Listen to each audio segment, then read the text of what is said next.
काय पण ऑफर दाखव. Good afternoon. दुपारचे 3:30 वाजलेत. आपण चाललो आहोत आता छत्रपती शिवाजी महाराजचं मंदिर आहे वाडा रोडला. तर बघू तिथे जाऊन कसं आहे काय आहे. तर तुम्हाला प्रवास दाखवणार आहे इथून छत्रपती शिवाजी महाराज मंदिरापर्यंतचा, मुलुंड ते छत्रपती शिवाजी महाराज मंदिर वाडा. तर टोटल 40 किलोमीटरचं अंतर आहे.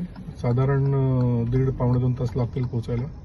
तर कसं ट्रॅफिक आहे काय आहे ते तुम्हाला या संपूर्ण व्हिडिओमध्ये पाहायला मिळेल. तर चला निघूया. आपण पोहोचलो आता माझीवाडा जंक्शनला.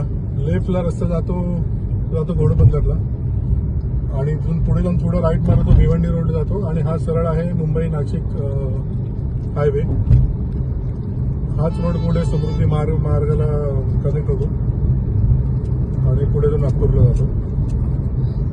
तर इथेपर्यंत ट्रॅफिक तर नव्हतं मुलुंड ते माझीवाडा. रस्त्याची कामं चालू आहेत, अजून काही कामं कंप्लीट झाली नाही आहेत रुंदीकरणाची. तर बघू पुढे ट्रॅफिक मिळतंय का. राईट साईडला दिसतंय ते रुस्तमजीचं कॉम्प्लेक्स आहे मोठं आणि लेफ्ट साईडला आहेत बऱ्यापैकी बिल्डिंग कन्स्ट्रक्शन झालेले. तर रोडची कामं चालू आहेत, कधी कंप्लीट होणार रोड काय माहिती. बरेच वर्ष काम चालू आहे रुंदीकरणाचं.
Lord.